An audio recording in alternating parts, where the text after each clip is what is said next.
Okay, we're here. Hello everybody. Hello everybody, and welcome to Creative Risk, where we talk about art, entrepreneurialism, and everything in between. My name is, of course, Joshua Morgan. The ever famous. I'm just assuming that they know. And I am Mike Labbadia. And it's the first episode. Yup. ... I know. It is. Well, because we've recorded a few of these before. We did last year when I was about 50 pounds lighter. I heard you nearly say the we, and that's okay. You can. No, I didn't say. That. No, I don't think you were. I think you've been pretty. No, you've been consistent, my friend. Last year I was looking right. You know. Well, what was I looking wrong? No, you're always looking right. I was looking real right. You know, I realized my eyes when I was filming this tape yesterday. Just like I need to lose weight because when my face is fat, like my eyes are small. Okay, wait. This is really relatable content. I also just want to say you always talk about your eyes. I really don't notice your eyes. No, when I do tapes and shit, like they're very small. But you know, I was watching Oppenheimer. I saw Oppenheimer, and do you know that guy? I was talking to. There's that one dude. I think his name is Jason Clark, and you would recognize this guy if you saw him. But you should probably look him up on your computer right now. But he's got a big head. He should not be. He has a big head, and he's a great actor, like a big chin, and he's got like these little tiny beady eyes. And I'm like, this dude should not be. But he's that guy. But he has like a humongous head. Okay. And he has like little tiny eyes, and I'm like, good for you, bitch. Like you think that's a bad thing. Yeah, but he looks good, so you know I don't know. But like he would have like you'd be like, I don't know, whatever I'm talking about. I'm just hating. Do you know that movie, My Doppelganger? My whole life, people have said Cillian Murphy. My whole life. What? I'm not Really? Getting that? Wait, this is hilarious because there are people who go, "Oh my gosh, you guys are twins," and there are people who are like, "What? You really don't? You don't see it at all?" No, I don't. I guess you both have like similar eyes. You both have similar eyes. And big lips and high cheekbones. You might not see my cheekbones as clearly defined anymore. Well, but that's good. No, you know what? Actually, yes, I've seen pictures. Yes, there's certain pictures I've seen of you. Yes, actually, I could see that. Yes. That's just so funny because I've gotten that my whole life, specifically. Anyway, Killian. Listen, we're gonna kick off today's podcast with, which we're gonna get to the subject in a minute, but probably the single most important tool that an actor needs to keep healthy and sharp, and that's their mindset. Right. Really. But we'll get into that in a minute because what are we gonna start with? Well, I think we should start. I think we're gonna start each one of these episodes. I don't know if we should call it like comfort food. Should it be like? I have a question. Do you think it should be like things we've seen recently that we've liked, or is it like performances that we've loved in the past, or like movies or plays or whatever? Like, should it be like? Let's do that because. Let's do like just memorable performances because then I'm gonna feel too much pressure to pick something. Yeah, and I often don't love a lot of things. Yeah, anyway. Like maybe like comfort. We call it like comfort food performances, or I don't know, whatever. We'll come up with a nice. We'll have some music. Let's go with that branding for now. Comfort food performances. I'll have some like twangy like Betty Crocker shit playing in the edit here. And be like, nee. Okay. Do you want me to go first? Yeah, you go okay. First. So I was talking to my buddy, you know, Elan, Zafir, who's great, and we were talking, and Tom Cruise in The Last Samurai. Have you ever seen The Last Samurai? I haven't. Holy shit. That's a great, I don't care what anybody says about Tom. Great fucking movie. His performance in it, it's basically the idea is that he's a Confederate soldier, and it's way after the Civil War, and he gets hired as a mercenary to like train the Japanese army, but then he gets kidnapped by the samurai.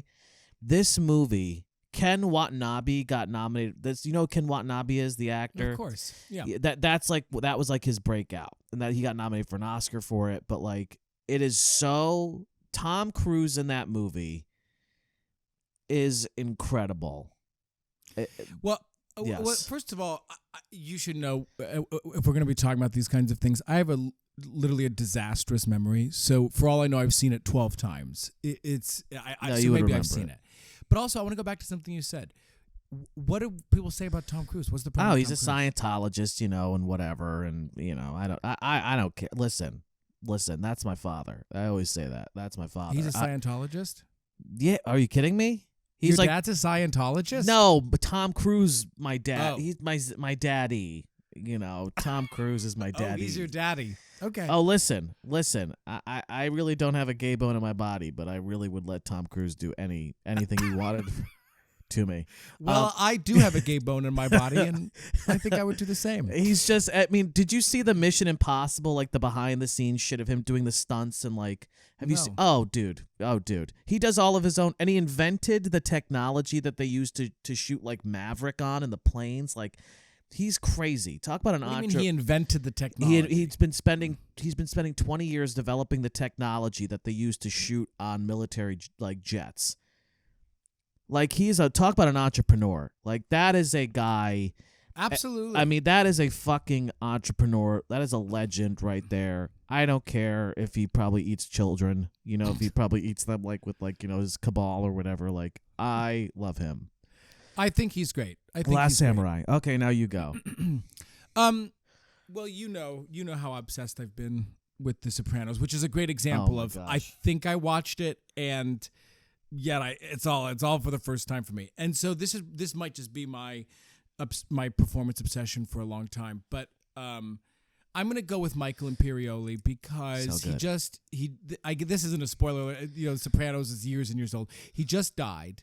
Oh my God! You saw that episode? Oh my dude! What were your thoughts when you saw that happen? Were you like, "Holy shit"? Well, you know what I was thinking about? I was thinking about something you said a couple of weeks ago that is so true. That part of why James Gandolfini's performance is so great, but also just why the character is so great, is he can never quite just get out of his own way, and so he kills him. I know, And it's so and crazy. then he spends the rest of the episode being like, yeah. It ends with him having all the luck at the casino and him being like, I'm free. Isn't that an so incredible? crazy. It's just like 6 years, and then he just fucking kills, and you're like, and it's nothing to him, and that's when you're, oh God, it's such a good.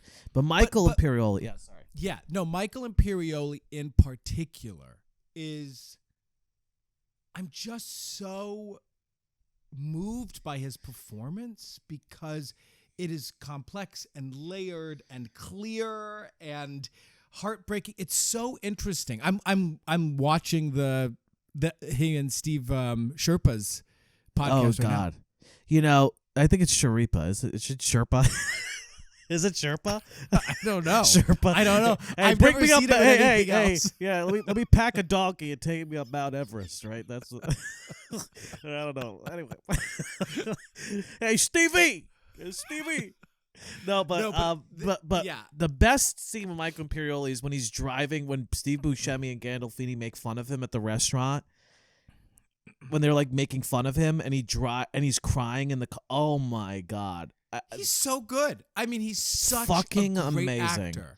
Fucking amazing. I told you when I did that little episode of whatever it was, I just didn't care that he was there. We didn't really interact at all. But it's probably a good thing that I didn't really know his performance that well, because I would have fangirled. I think he's just incredible. And he's like a Buddhist, like he's Is he? Yeah, I think he's like a Buddhist. I saw that, but remember and he's very progressive. He's very progressive. Yeah. Anyway, okay, so Tom and Michael, We all love hail. you. Yes, All hail. be guests on the show. Episode Episode 2, Tom Cruise is here. just like I'm sitting on his lap, and he's like petting my head.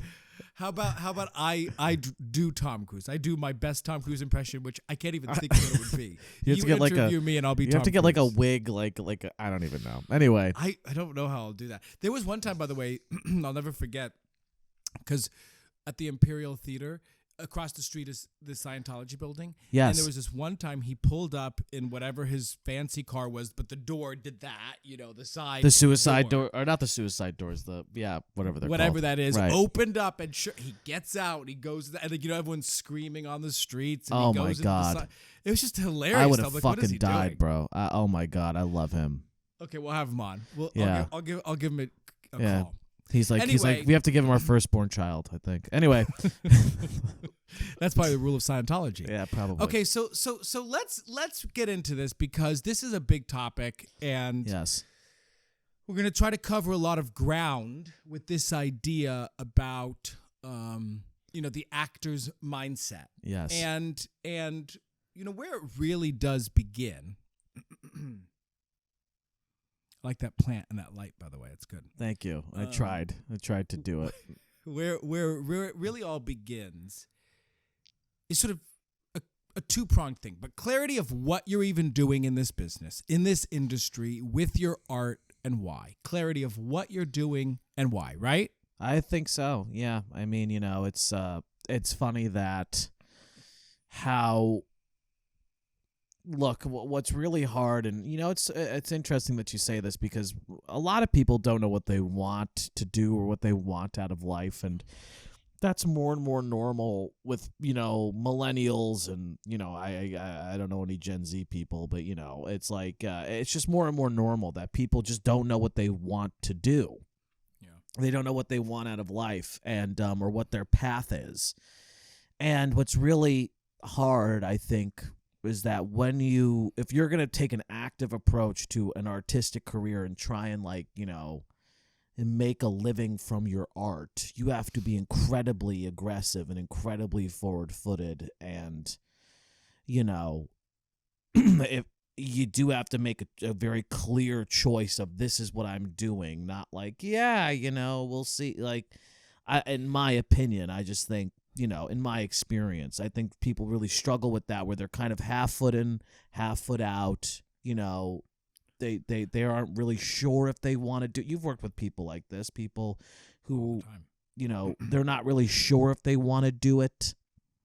And yeah, I completely Well, agree. the way that we describe it internally sometimes, and I don't even mean it in a mean way, but they're not real. But and I don't even mean that in the way, and it sounds so bad, but what it means to me is that we all know how difficult all this is. And let's just talk about the clarity of what we're even going after as somewhat of a starting place, because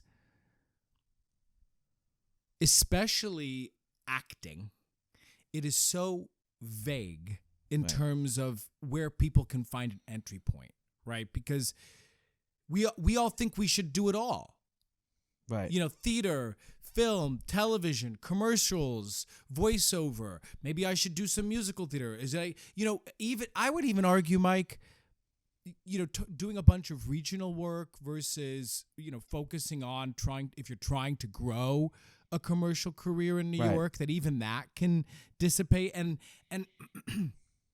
we're fed this, right? Like, it's not our fault. We just sort of told, oh, now you can get a commercial rep. Why am I? And by the way, I have commercial reps and voiceover reps, but honestly, why am I even doing that?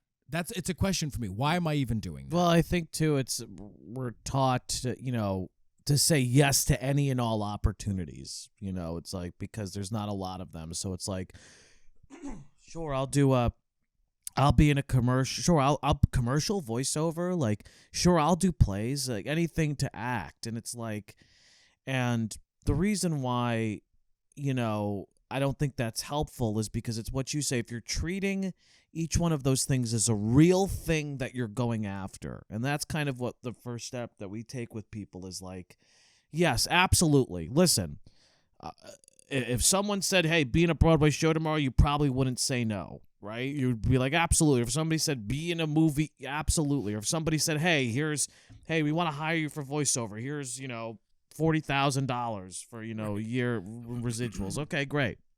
But we would say yes. But the question is are we actively going after it? are we it's the same thing with the writer. It's like when people are like, I'm a writer. It's like, and I tell clients, it's like, I've pitched television shows before, and it's like, but I wasn't really I realized like, oh, I'm not really I'm a writer. I like to write, and I'll write, and I still write some, but I'm not actively pursuing a television writer career. I'm not doing whatever it takes to like fucking, show run a show. I'm not going to PA in a writer's room, if those even exist anymore. I'm not going to, I have no desire to be a staff writer on someone else's show.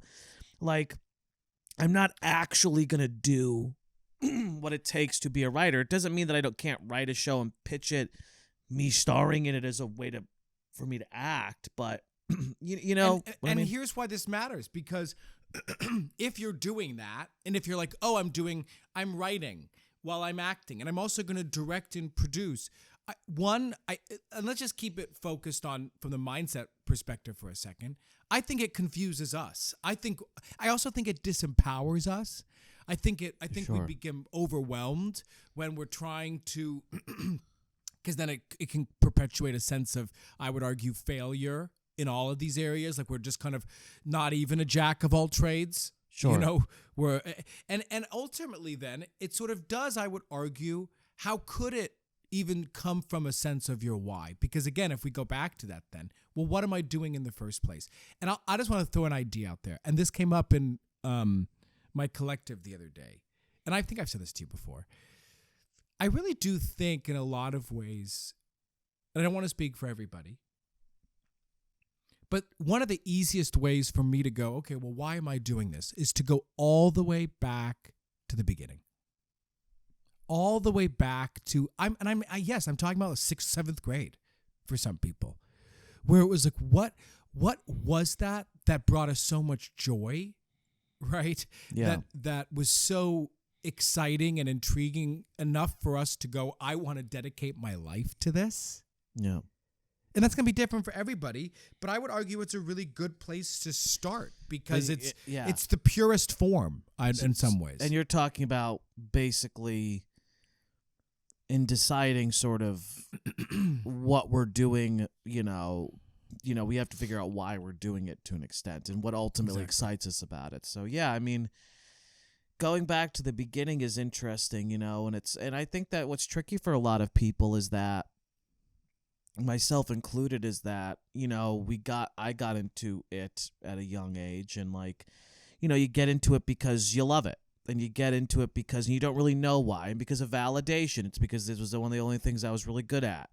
And so, and there's nothing wrong with that, but it's important to, like, go back to the beginning and say, like, yeah, what was the, getting rid of all business savvy. Now we're just talking about motivation. Like, yeah, what did it feel like to actually do it, to actually get up on stage, or to, like, make those movies with my friends, and, like, just remind yourself that feeling is, why we're doing this, to feel like to be creative and to have fun, and it matters in in this business that is so difficult to navigate. That fun. I mean, in a basic sense, because I'm sure you experience this sometimes too. But when we ask actors to identify their why, a lot of times, to solve world hunger.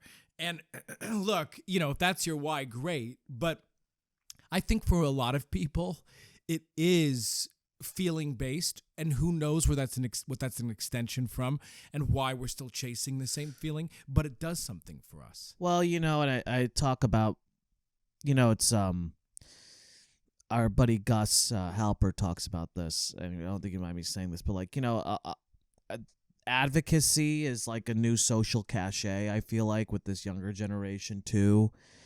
And it's like, not there's anything wrong with that, but it's like, it feels like, oh, everything we do has to be, for the greater good, and it's to lift up these people. And it's like, it's funny, when I work with people on deciphering their why, they'll write the right answer, a lot of times. So they'll write the right answer, like, oh, I want, and I'm not, this is all good stuff. I'm not here to say it's bad stuff, but inclusive, I'm here to make inclusive art, that all of this sort of talking points. And I'm like, is this really what I'm like, great. If that's really, this is why you're doing this. This is why you're doing this. Especially if you're not, somebody who's in a, marginalized position, then like probably acting is not, and art making is not going to be your inroad to like, doing that work. So, yeah.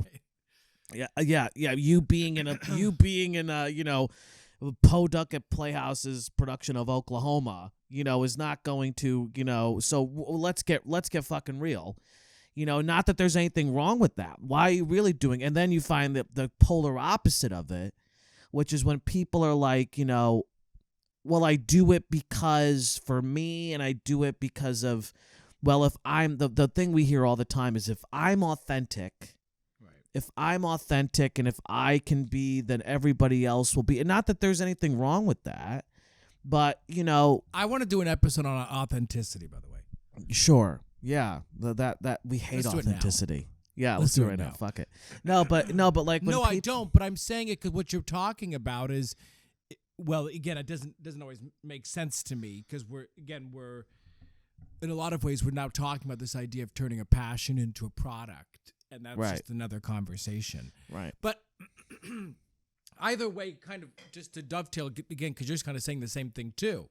It's like it's okay. It's okay. It's okay if part of your why is simple, personal, and again, for whatever that represents to you. And even if there's similarities, I would argue that you're creating your own careers, it does something different for you than it does for me, even if there's similarities. Then you have to find the balance. I think that what's interesting is you have to find the balance between, and we'll talk more about like results and outcomes later, but it's like you have to find the balance between like, why are you doing it for you, but also thinking, as a business, what value does it provide? You have to think about both. Right. And that's like the yin and yang. And that's not something that comes easily to most people. They don't, I know what I get out of, art making and acting and also running, a creative business. I know what I get out of it. I know that what it does for me in terms of makes me better, makes me more of the person I want to be, and the challenges that it presents that I like. But also, I do need to constantly ask myself every day, why does the world need my voice? Yeah. And it's not enough to go, and it's not enough to be like, well, because. And it's like, no, like that's not what it, we always say like Coca-Cola doesn't go like, well, we just want to make the drink. It's like, no, they have to go, well, what are we doing? What value are we providing? What impact are we? And that's not most people get very defensive around that question. Because part of what you're talking about now is how does that why turn into to other people's why, so to speak, or need. And that's a hard thing because I think part of what we're fed is that, going back to this idea of authenticity, if we're just our authentic selves, that people will appreciate that enough. Maybe, but also, again, when we're asking people to write us a check for it, that consideration needs to change. Right. It's the two extremes. It's the two extremes between like, and people bounce between the two extremes. It's all for me. It's my voice, my art. Or the other extreme is like, if I do this, Russia will stop bombing Ukraine. And it's like, it's my song, my rendition of Tomorrow from Annie. Annie, if I do that, I don't know what, The sun will come out. If I do that, if it's tomorrow. I don't know. Let's talk about two other extremes here then, right? That play a big role in this idea of mindset. And that's having a positive mindset in a very general sense versus a negative mindset. Yeah. This is huge. Yeah. Huge. I would say, it's like you've taught me that you are aggressively positive, and it's interesting. What does that mean, aggressively positive? Well, what I mean, first off, it's a good thing, but like you really do not allow negative. You really get triggered by negativity. Like you really do not like any negativity in your and it's been interesting because I am an optimist. I talk about this with my therapist. I'm a negative optimist. I do have faith that things will work out, but I'm a very negative person. And so like I'm always complaining and bitching and moaning and like I'm like ugh, all the time, and it's like but you still see the light. But I think it's all gonna go somewhere. I just don't like being, uncomfortable, I guess. But it's the thing is why. Yeah, sorry. Well, no, it's funny you said it's aggressive because I just want to because I constantly why are you like that? Well, it all goes by. Well, seriously, let's not go there because it's too. No, go there. That's what we should. That's what the people want. They want to see you fucking cry. No one wants to hear about my childhood. No, but it's talk funny about it. Whatever. Well, I did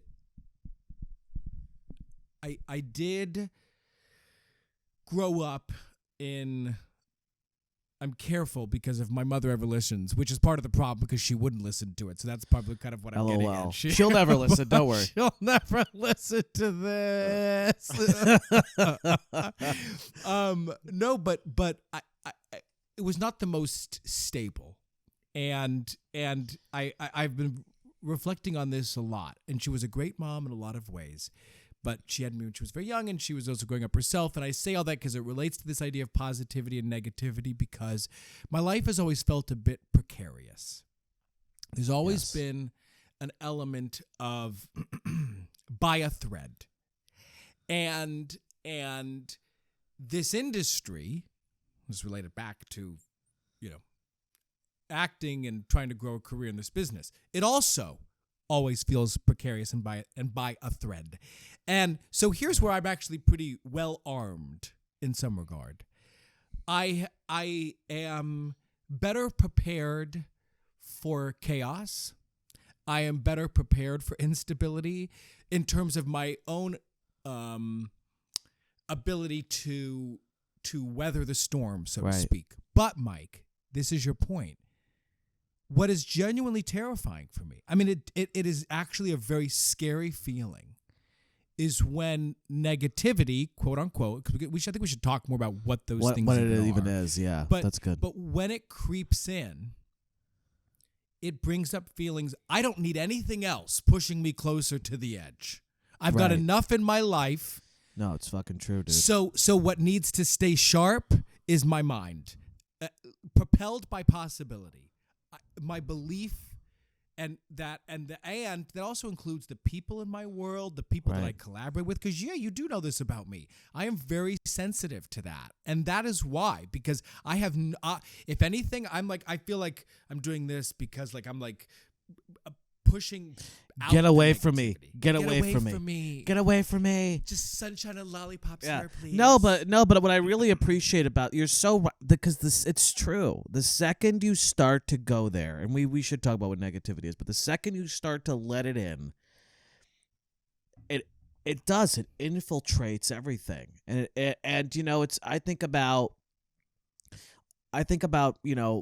working together on this business, which, I will say over and over again is the best thing that's ever happened for my acting career, because it's like, if we really, during the dark moments where it's like, the coffers are low when those happen, or the coffers are what coffers, if we allow when the coffers have broken, when the coffers become the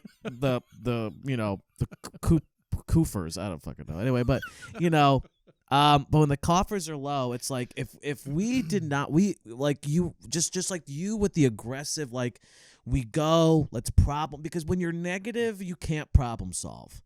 Good. When you're negative, you cannot find solutions. And this is proven. This is proven. There's scientific studies done by this. But there are. But it's like when you are negative, you cannot find solutions. When you are positive, you can find solutions. And I think that positivity, and negativity, I think that there's optimism and cynicism, right? So I think optimism is faith in the future, which we'll talk about, I think, probably in a bit. But like faith in the future that things will work out. Cynicism is, not having faith in the future that things will not work out, right? And I think that negativity, like negative people, I think are people, like what comes up for me are people who can't handle uncomfortability well. And I think that they cannot. Which just to be clear, includes rejection, failure in general. Like if I didn't do that right, fear, pressure. Fear. Like you can be positive and be afraid or be nervous. Yeah. Like you can be, like, if you see it like a challenge, right? It's a frame. It's how you frame things. It's really positivity and negativity is about framing things. If you get, it's like when fucking actors get auditions and it's like 10 pages of material and it's due in 3 days. You can either frame that as fuck them, they're after me, I think there's a lot of victimization and negativity. It's like they don't care about me, they're wasting my time, they're out to get me, they're blah, blah, blah. Or you can frame it as, wow, this is an opportunity for me to share my work with this creative team. This shows that they're interested in me. It's like, I think positivity and negativity is all about framing, and we can't affect the stories unless you have a brain damage, I guess. You can, that's fine. Yeah.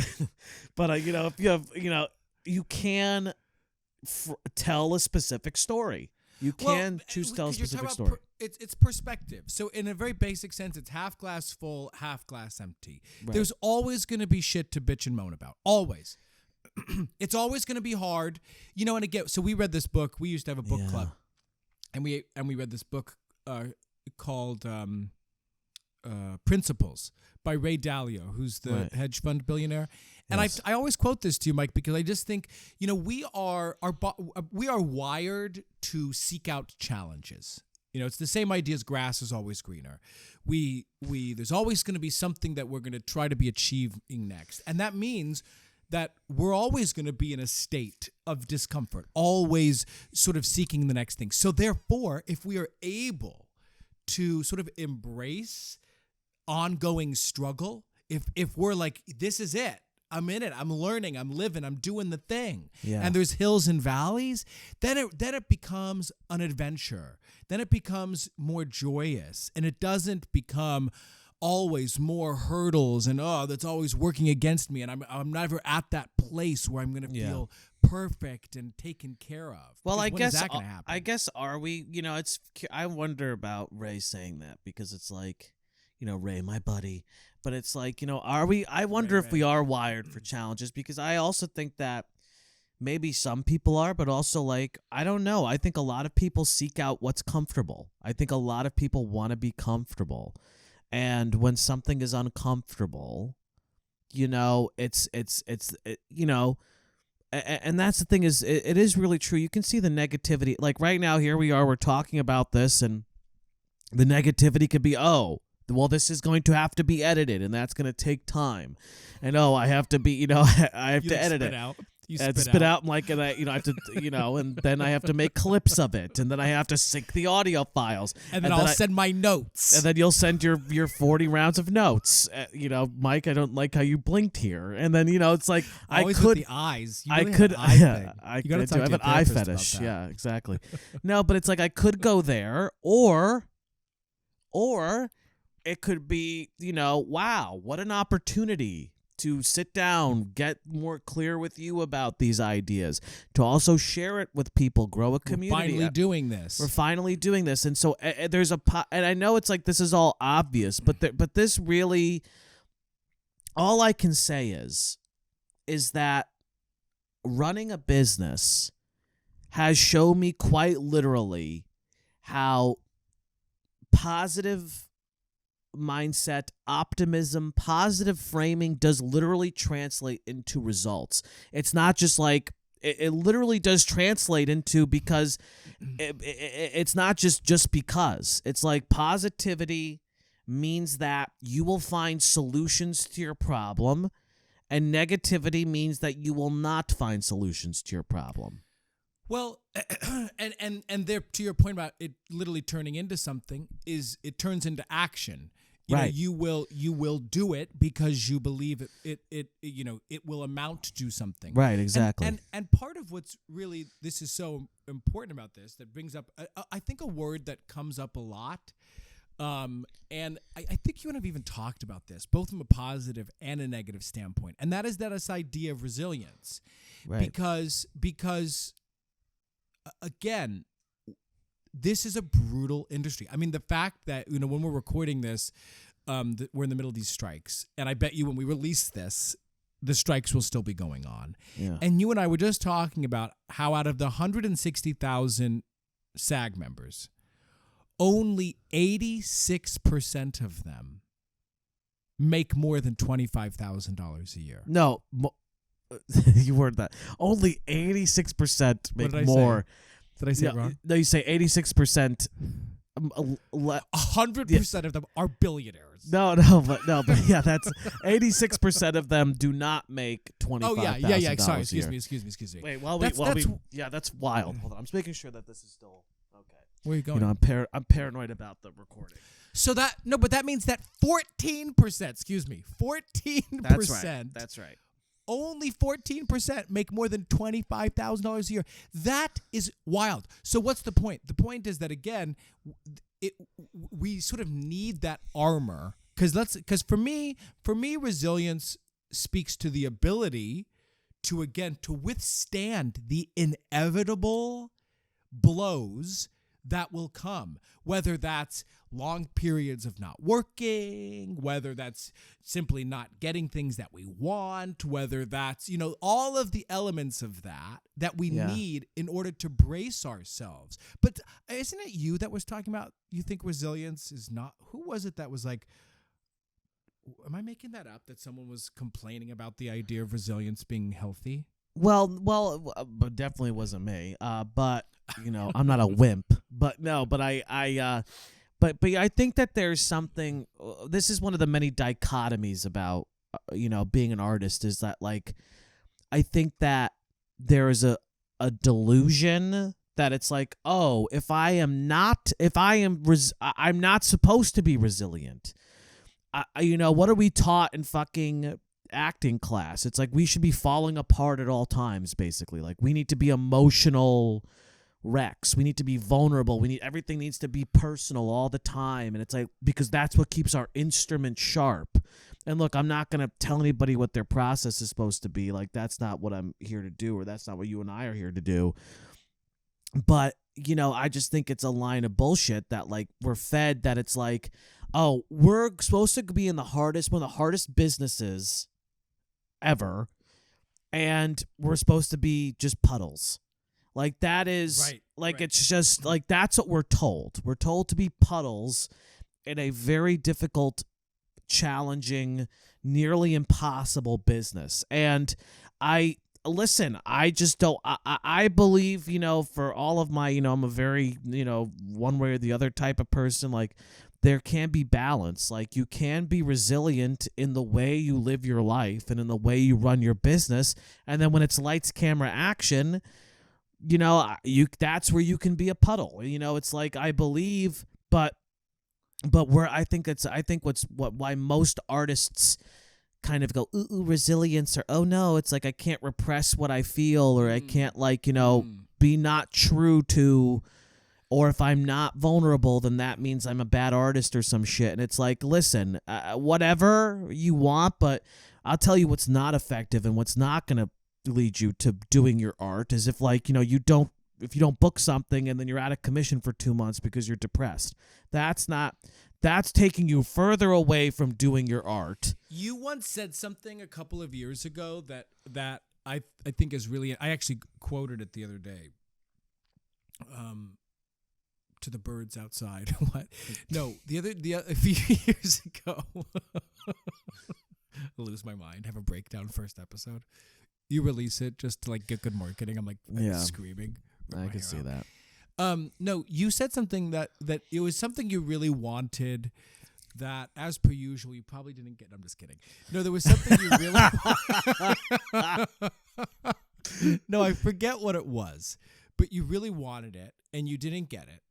And we were sort of somewhat having this conversation, and you said, you know, it really just makes you want to stop everything for a few days, even if not a week, to almost recover from the process. I mean, look, you know, I'm not going to say what show it is, but you know that show that I had 6 rounds of auditions for, Right. that I didn't get, and you have to pick yourself back up, as we know, and continue to go, but everything's going to be fine. And this is why we're talking about this, because it's fascinating, because I think what your point was well taken then. Yeah, I just want to sort of stop and put a Band-Aid on it and be quiet and talk to no one for a week. But who does that help? Who does that help? Exactly. And if that's your habit, every time you get a rejection or you don't get something you want, and if that's the habit you build of, like, you know, isolating, you know, shutting down, letting it destroy you, then we all know then that's gonna be a majority of your. I mean, that's why people leave that and money, is because they can't deal with the constant rejection. They just can't deal with the constant rejection. And so, yeah, I really do believe that we can be. In fact, I've experienced this for myself. My work is more vulnerable than ever before, but I've become more resilient as a person.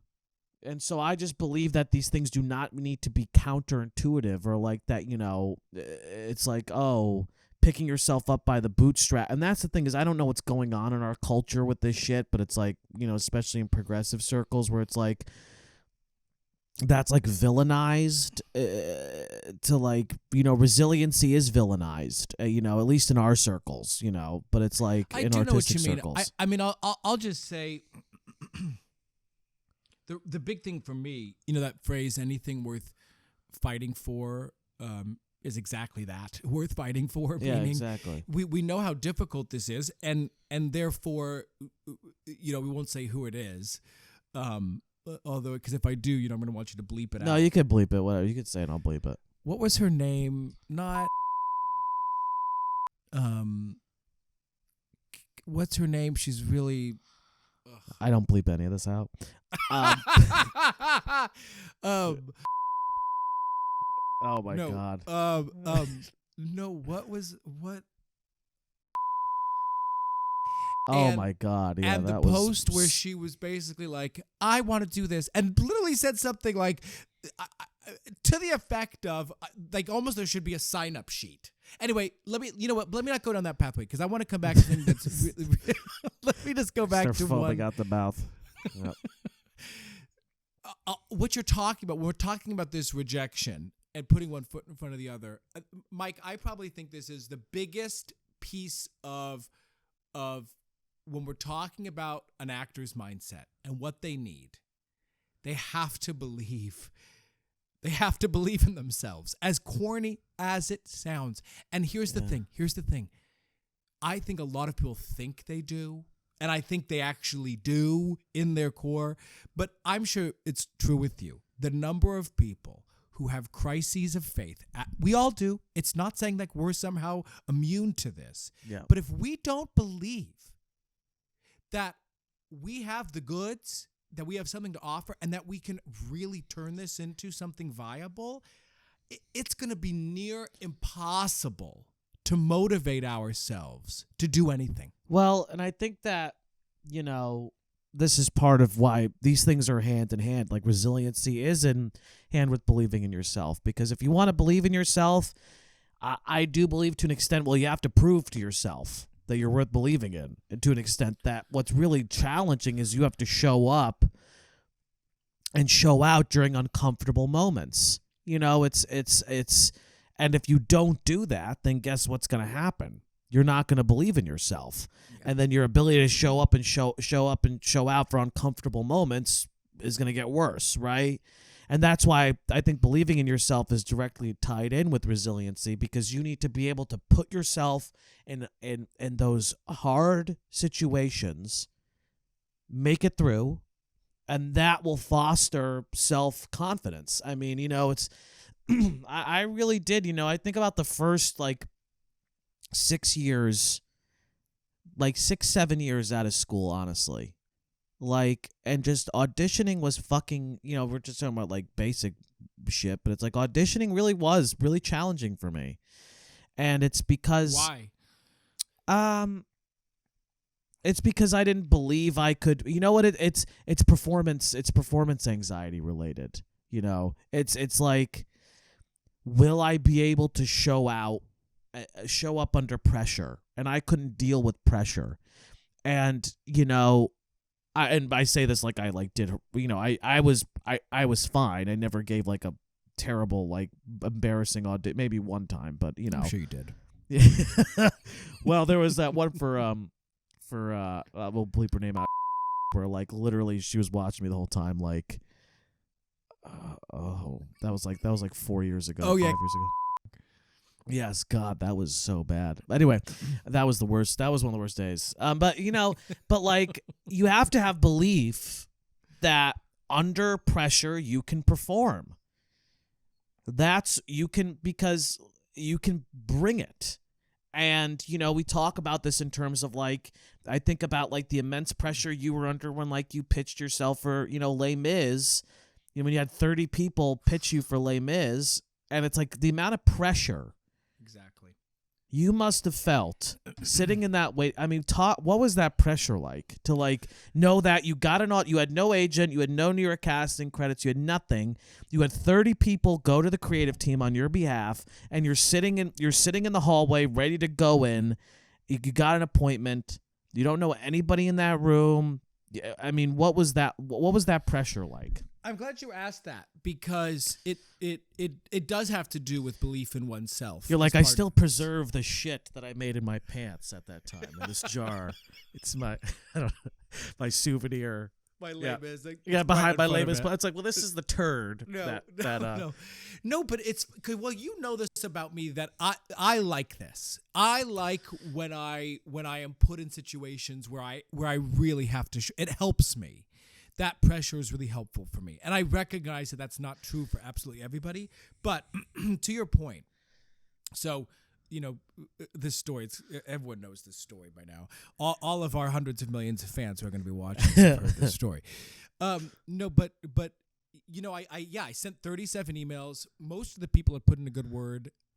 And I will tell you, Mike, that I had a feeling about this audition. I remember that I was sitting in jury duty, and I literally lied to get out of it so that I could go start prepping the material, and there later was a warrant out for my arrest. Never lie to them about jury duty. Just don't do it. I had told them that, but actually, you'll love this. I can't remember if I told you this. I told them that I had just moved to New York because I knew I was going to book this show. No shit. I was living in D.C. I said, oh, well, I just moved to New York. And they said, you have to give us proof of residence. And you know what? By the way, I booked the fucking show and was able to give them proof of residence, which was shit. how I got out of that. Holy I know. Shit. Talk about this pressure. I knew I was going to get this. So I literally, how did you know you were going to get it, though? Like, Mike, I can't. Well, there's mediums in my family. No, I really had, but seriously, I had an innate sense. I got when I was sitting there in Washington, D.C., which is where I was living, I got the appointment. And I remember going, and specifically the reason I knew I was going to get it was because it was for the cover of Thenardier. It was either, I think it was Claxou and then cover. I played but Claxou or Jolie or whatever French little I was playing. Keep that out. Don't say. No, I'm gonna keep. You can say that. I don't think I can. But anyway, No, so I just knew, and I walked up to the clerk and I said, I live in New York, by the way. I was just listening to the video and it said we had to be residents. I don't live here anymore. And she said, okay, well, you need to send proof of residence. The audition was in 2 weeks. I went to town prepping it. But getting to your question, I remember driving up from D.C. the night before, staying at Lauren Culpepper's apartment. You probably don't remember Lauren Culpepper, but she had this tiny apartment. Before my time. And I went to the appointment, and here's the thing, to your point. I remember going up, I didn't have an agent, and I remember one of the other little was like, came up to me and said, you didn't put your agent information. Because we had to write on the sheet. It's like, bitch, obviously, if I had an agent, I would have put my agent information, A. B, you know, I was sitting in this room and it was stressful. It was stress because people were going in and singing. And look, I sing, but they were singing. And it's Les Mis, you know? So anyway, I did feel a huge amount of pressure. And I remember being in the room. What did you say to yourself? What were you saying to yourself in your head, though? That's what I'm. What were the kind of things you were saying? Like, what was the internal discussion like in your head? Well, I obviously can't remember word for word. What I will say is I do have a lot of confidence, and I knew in some of what I can do, and I knew that Thenardier in particular, which was a bulk of the material, was my money. Because Thenardier, who I do also think is one of the best parts in the show, is so complex, so dark, uses humor to disguise and hide his pain. I start weeping. There you go. So I just knew, the material. You just break out the song. Welcome, monsieur. I get up. I start doing it. And it's like terrible.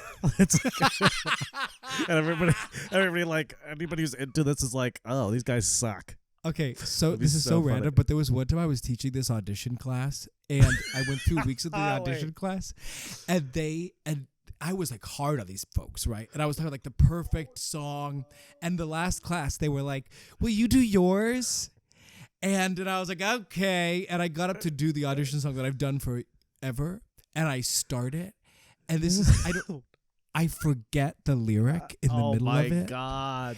And there was like 12, it was just like 12 people, but I had been so tough on them. And but I didn't acknowledge that I messed it up. So that I just sort of like went through it and it was very awkward. And I remember finishing the song and they were all kind of like, God. It was really bad. Oh my God. Really bad. That is fucking hilarious. But anyway, yes, to your point, the pressure. And I'll never forget, by the way, I just want to say one other thing about this. I was about 15 minutes into the audition. I'd done the material, and I remember Cameron McIntosh was blowing me at that point. Literally not. No, but I remember like they said, the associate director was like, "Oh, will we do this one more time?" And I remember going to the book to get the music, and I said out loud, "I'm still here." And I had the thought in my head. But I realized I was, and he said to me from behind, he goes, "Well, yes, you're still here. We like you very much." And that was when I also knew I was going to get it. I knew I was booking it. But yeah, what does this all have to do with believing in yourself? I guess, like, what does this have to do with belief, and how do you foster belief in yourself? I guess, I think the reason why you had belief in yourself, I would at some point we should talk about self-talk, at some point in some episode somewhere. But it's like, I would be curious for you to get more aware about like, okay, what are you saying to yourself? What are you literally saying to yourself? And listen, I just have to say at that point you were running a theater company for 5 years that you took from, nothing to like, $1 million operating budget and like, the pressures and the showing up, showing out. It's like you knew what you could do. And the only way you know what you can do is by doing it. And it's like, I think that, it's funny you say that, Mike, because I just want to just because it relates to this. Yeah. Because I booked the show the next day, and the 2 weeks that fall, I had 2 weeks to learn 4 parts, and I went on for Thenardier for the first time without doing a full put-in. What's my point? I remember because I'm a pretty capable person, and we're both in the same school, well trained, but I remember it was so hard. I remember thinking to myself, my God, how did I get through this? And to your point. Coming out the other side going, well, Lord knows I can do just about anything now in a lot of ways, in ways that I felt like I had grown, extra limbs. Okay. Yeah. So let's move on to this a big topic that, Dr. Labbadia and Dr. Morgan, therapist Morgan and therapist Labbadia, obviously are totally qualified to speak to in terms of what we can prescribe in a general sense, but ongoing mental health as part, just in a general sense, because we're sort of hitting on it, Mike, but it's wild when you think about how many aspects of what it means to grow a working career as an actor are probably incredibly unhealthy for us. Yes. I mean, the sort of the list is a bit endless when you think about it. But we already said rejection. That's a huge one, of course. Yes. Obviously, the financial ups and downs that whatever. I feel this. We all live in the same capitalistic hellscape, and I do think that a lot of times money is tied up into self-worth, and we know that in this industry there's periods of highs and lows with that. And as you continue on, it's one thing when you're 23 and another thing when you're 33. Right. That's exhausting. The constant comparing ourselves to other people. Yeah. It's also solitary. I mean, we're so alone in this process. Yes. What else? What else is? Let's go to the deep dark hole. Well, I think just like the culture, it's also it's a like I kind of said in relation to the resiliency stuff. Like you're taught to kind of be like a raw nerve, too, and so it's like your emotions are very like think about like well a couple things. I mean like doing when you do a show. After you do a show, it's exhausting. Like, it's exhausting. It's emotionally taxing. Like if you're doing literally the work. Yeah. The work itself is listen, it's not digging a ditch and it's, or like, brain surgery, but it's emotionally taxing to do that. And so I think that makes you a raw nerve, like, makes inhibitions down a little bit. I also think that, substance abuse is obviously, very big, and it's like, I think it's also glorified to an extent, it's, I'll speak, what's hard too is that it's all just so, it's funny. I was, you'll have to meet, I will say, well, we'll bleep it out, but, who's a family friend of mine. He's interesting. He's a lawyer. He's like a millionaire lawyer. And he's like super, super like right wing, like very right wing. But like, I've known him for years and he's a nice guy. But we were talking and he was like, well, I did a play in college. And, he grew up like dirt poor, like nothing, no community, no family, nothing like, and he was like, he did company. He did company in college. And he said, and he's 65 years old, 70 years old. And he's like, that's when I realized that was the last thing I've ever, because I could never do that again. That was most acting, because like they were my family. It was like incredible that like I got so close to those people, so close. And then all of a sudden it was done. And he was like, that was the most depressing. He's like, Mike, I've had horrific things happen in my life. That was one of the most depressing things I've ever experienced. And like, interesting. And so, all of it, I mean, it's an emotionally exhausting profession, actual job, but also just like any freelance, the business itself is obviously difficult, and yeah, it's all hard. It's hard. I think I might have told you at some point that, I mean, you and I, especially when you came on to run Artist, be your assistant. When you came on as my personal assistant. By the way, what do the cleaners say? Do they say they have the suit taken in by Thursday? Take it in, bitch. They expanded the crotch, yes. They put an elastic, right? They just put it of elastic. Okay. No, but we're constantly looking at the structure of what artist strategy is. The core principles have always stayed the same, of us considering all these other elements and like any business would.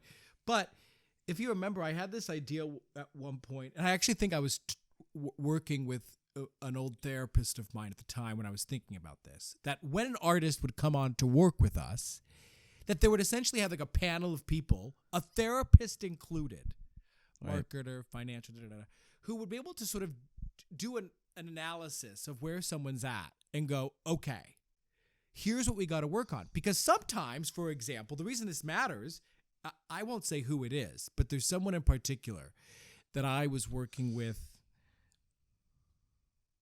who had a lot of trauma. and we were like 3 weeks in, Like capital T. like capital T. And God bless them, because they continued to power through, but there was no moving forward because their mental health was in such a poor state that they could not see the forest for the trees at all. There was really no aspect of the work because they had to really work through that. And I would argue that even, and I'm thinking about myself, I've been thinking about this recently. I'm not currently seeing a therapist, but I don't, insert joke here. What joke could that be? Just that I should be seeing a therapist. Yeah, you should. Yeah. No, but I'm currently not. But I also really do. It feels like, in some ways, it's like, here's my agent, here's my therapist. It feels like almost, us or whatever your practice It's part of is. your team. Exactly. No, well, and I think that it's funny because what is self-care? Because I often look at, as I sit here, just like fucking, I think of athletes, You have a heart attack? Just like literally have a heart attack. I like pick up a piece of post this. I pick up a just piece for of the views. sausage. I'm like, I think about athletes, and that's what we're like. We're like athletes. Like, literally, I literally think there's been moments where like my gut has like come out of my shirt throughout this interview. But hey, Like ripped a hole. Not even like just yeah, popped literally out. the chair breaks.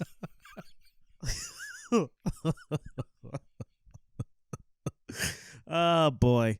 Anywho, so but I was thinking about when you think about what is self-care like for an athlete, because the reason why I think about self-care for an athlete is because that's a highly demanding job, business, right? Job and business where they are the product. I think it's the closest thing we have when it comes to a business model to look at. Like, I'm sorry, but what's interesting is, and I think that what's tricky about self-care for the artist, unpopular opinion here, and maybe I'm just, I have issues, so, maybe I'm speaking this more for me than for the and audience. one of them is but How Much You Need Me. What's that song? I have no idea. I'm not I've got issues, and one of them is How Much You Need Me. I don't know. Okay, keep going. But I don't think our literally self-care never listens to you. just yeah. my own narcissistic world. Anyway, Yeah. self-care. Self-care, I think, for the artist means, I think that when we consider self-care, especially like, let's speak about in New York. I'm not in New York right now. I'm doing a show out of town. But, it's like in New York,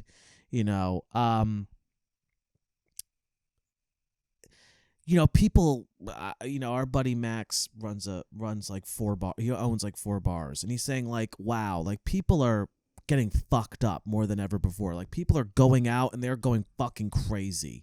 They're like, there's more hard drugs. There's more fucking like people getting blackout drunk. Like is happening more consistently. What am I saying this for the artists is you don't hear athletes. Maybe I'm wrong about this, but you don't hear most athletes going out. And when their version of unwinding isn't turning off. You still need to be, their version of self-care is like going to bed at the reasonable time Sure. that they're preparing their food. Sure. Like, and I think that what's tricky about self-care is like when I want to like relax, I turn off. I go goblin mode. I like, it's like me relaxing is like, me just like kind of surrendering to like my baser instincts. And it's like, that's what self-care is. But I feel like self-care for the artist, you still need to be on. You need to be disciplined with your self-care. It's not just about like, oh, like, yes, it's okay to turn off, but turning off, like, we can't, like, listen, if you're doing It's a a show, practice. if you're Yeah. doing an eight show 8 times a week, you can't go goblin mode. You can't just like, fucking binge like, the day before, like, or like the night after a performance, and like you're gonna feel like shit. That's gonna fuck up your ability to do your job. You can't like go out and like get fucking hungover when you have a 2-show day. I mean, people do it, of course, but like not real professionals. And it's like, so even with our version of self-care, there still needs to be a level of engagement. We can never really turn off. And because we're running creative businesses too, and a lot of times secondary incomes and like, you know, other things like that demand a lot of us, we always need to be engaged in some way. You know, it's like, especially if you're somebody who is like not the most disciplined person in the world like me, it's like my self-care does need a level of engagement. It can't just be like, oh, do whatever the fuck I want, you know? Well, and that's challenging. Another word that I would use is just intention. And you and I have been talking a lot about this, about what it means to live a professional, creative lifestyle. And it goes back to, we were saying this at the very beginning of this episode, talking about intention, talking about living a life that, and it's not about, you know, I wake up at 4 a.m. and I run 30 miles. It's not even about that. No. It is about ongoing awareness. And, you know, look, because similarly, I'm not the best at this. You know, I go. I just am perpetually sort of moving forward. And even if the weeks aren't always perfect, for me, I've said this to you as well, that part of what keeps me going and in a positive headspace is knowing that I can make next week better than the week before. And if my intention in all of this, and I like what you're, even in the practice of self-care or finding this work-life balance, right, is that I'm staying curious and aware and consistently considering ways that I can continue to better meal prep, to better take care of my body, my mind, all of those pieces. Well, I would argue that you and, you know, your partner Michael, who, you know, I don't know if we should bleep his name out, you know, but I'm gay. We just lost all our listeners. The last two, when the second you said that. No, I'm just joking. But anyway, no, but like the reason why, like, you're very intentional in your romantic relationship, in your partnership. You are very intentional, and that's not just like yes, of course there's safety and there's comfort, but I know you, and you put a lot of effort into it. And I would argue that that's self-care. Self-care is making time for things that fill your cup. Like, you know, when I scroll through social media like at, you know, 1 a.m., listen, I'm not saying like that's bad. There's no value judgment attached to it, but I wouldn't qualify that as like taking care of myself, just because it's like it is. It's about intentionality, and it's about values. It's about what's important to you and making sure that the things, family is important, relationships are important. Are those things, you know, getting the time that they deserve? If they're important to you, to some people they may not be important. For some people, maybe going, you know, taking in art may be really important for their self-care. Well, are they making time to do that? Are they being intentional about it? So I always think the first step with mental health and, you know, that shit is to, you know, basically get clear about your values and priorities. Yeah, subsequently. Exactly. Get clear about your values and your priorities, and make sure that you're holding space. If you say family and friends are important to you and you are not spending quality time with family and friends, then guess what? You're not going to feel good. You're not taking care of yourself. Period. You know, this morning, and it'll sort of, this I think is also a good segue into this final idea of a key element of an actor's mindset, and that's this idea that we've been talking about recently as well of longevity, and also what longevity is versus sustainability. But I want to talk about it this way. This morning, you know, this little dog staying with me. You know, I love this dog. This morning, I needed to go drop off the easel at UPS. I had to go drop off a few things, and we were in the car driving, and the little dog was sitting on my lap, and the window was down. And we were just going very slowly. And I don't do this. I was just listening to the sounds of New York. And I'm not trying to be foo-foo and esoteric here, but I was like, you know, I just vomit. I just throw up in the plant. I'm like, No, but I thought to myself, this is nice in a world where we're constantly spinning, and in an industry where everything's shifting. Oh, I got to audition due in 2 days. Oh, everything's always chaos. To what we're talking about, this idea of not needing to go at light speed, meaning I don't need to have 12 Broadway shows tomorrow. And if I do, great. But this goes back to what you were saying at the top about letting go of an expectation of certain bookings. Oh, I've hit this I've done exactly this. I should be doing so much more. And this, to me, when we talk about longevity, Mike, is it's something that's innate. A willingness to go slow in some regard. But I think, it's funny, and maybe I'm being really judgmental here, but I think most people have the opposite problem in today's world, is that most people are actually, it's like when people say it's a marathon, not a race, like you still have to run. Like you still have to fucking move, or at least walk. You and I are like just like in a chair, like rolling along. Yeah, you still have to get on the scooter, but you still need to move, you still need to do stuff. And it's like, I feel like the thing about why I think the marathon not a race thing is kind of fucks up people sometimes is because they're not doing literally anything. That's fair. And they're like, well, it'll happen when it's supposed to. I mean, we've heard this, people who literally don't do shit or doing the bare minimum just expect that if they just stick it out, that eventually something magical will change. And you still need to, the combination with the, sorry, yeah. Well, no, this is actually exactly what I think the difference between longevity and sustainability is. Because I said this to you. It was Robert Palmer who was like, longevity seems back-footed to me. But to me, it's good. Where I think of sustainability is a practice. To your point.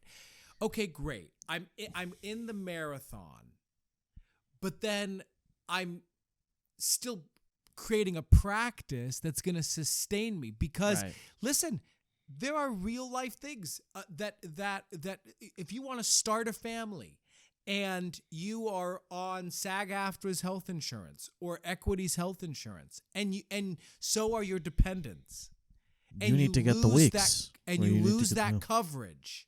Yeah. This is where if you haven't created a practice that's going to be able to sustain the career, even if internally, per your point, you're like, I got this, I don't got to go fast. Well, I don't know. It's probably the lack of sustainability is going to push right up. Yeah, sustainability takes effort, and it takes doing things that are uncomfortable, and it takes consistency.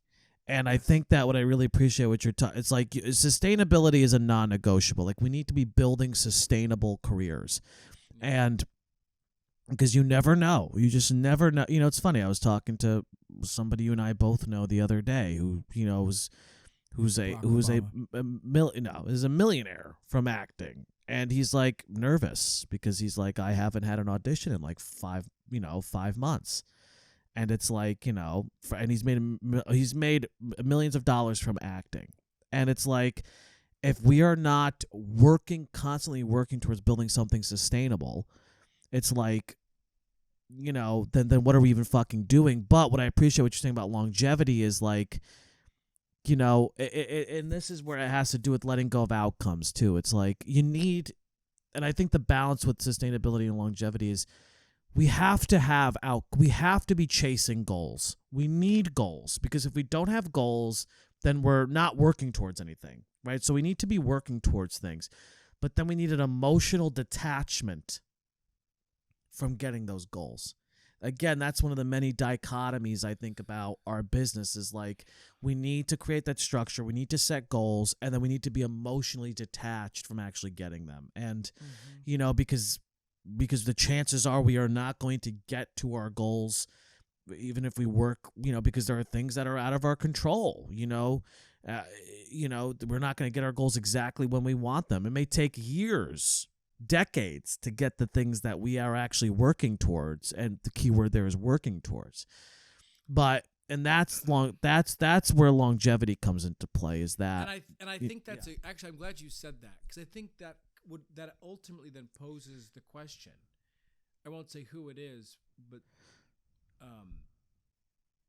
someone we work with emailed today and basically was like, I need to schedule a session because I think I might be done with the business. And so the question, per your point, that's what we do at Artist Strategy. We help people quit. No, but the question ultimately becomes, am I comfortable? Am I comfortable with being uncomfortable for potentially 20, 30 years? And you need to enjoy it. Like, that's the thing too, is you need to, and that's my biggest problem. My biggest problem is I'm so, I have a lot of ambition, a lot of drive, which is good, but you need to enjoy the process as you're going through it. You need to enjoy the process as you're going through it. And that means, again, it's not about the outcomes. It's about the growth that you're experiencing. Right. Like, you have to find joy in growth. And joy in the growth, meaning joy in struggling? Yes, I think so. Joy in failing? Yes, you need to find joy in it, because that's... Because again, if it's every time you fail or you don't get what you want or the outcomes are not as you expected, and you find if that makes you miserable, then eventually, it's so, longevity to me is really about enjoying, sustainability is about pushing yourself to build something that lasts. And that takes hard work, effort, strategy, planning, sacrifice, discipline. That's sustainability. And longevity is about enjoying that process. Along the way. Exactly. Along the way. That to me is what it's about. And I do think I think that is a good sort of final point on this idea of the actor's mindset in all of this, because obviously it's multi-pronged, which is why we've sort of spent so much time talking about all the elements of what it includes. But because it does, if you go to cultivate casting directors or self-produce this or try to figure out another source of income that you're going to figure out, none of it really matters if you're not able to work day to day from a space that feels productive, healthy, additive, and supportive for you. Right. And because obviously we're going to get into a lot of the other muck and mire of what it means to develop these sustainable careers, but this is where it begins. Yes. Our heads. And I give good heads. Oh no! I knew you were gonna say that. You just knew. It's the gay in you. Yeah. You can't help yourself. People can't help yourselves. That's what my mother says. She's like, ugh, enough with the gay stuff. Cracks me up. Oh boy. Full circle back to my own trauma. Yeah. So thanks for tuning in to the very first episode of Creative Risk, where we talk about art, entrepreneurialism, and everything in between, including homosexuality. Yes, more of that. And so please, you're really good, Mike. Please, please go fuck yourself. Please like and subscribe on YouTube. If you're listening the audio version only, we do have video on YouTube. So yeah, check that ish out. And or like us and subscribe on your favorite podcast player. Yeah. All right, goodbye. Thanks. Goodbye.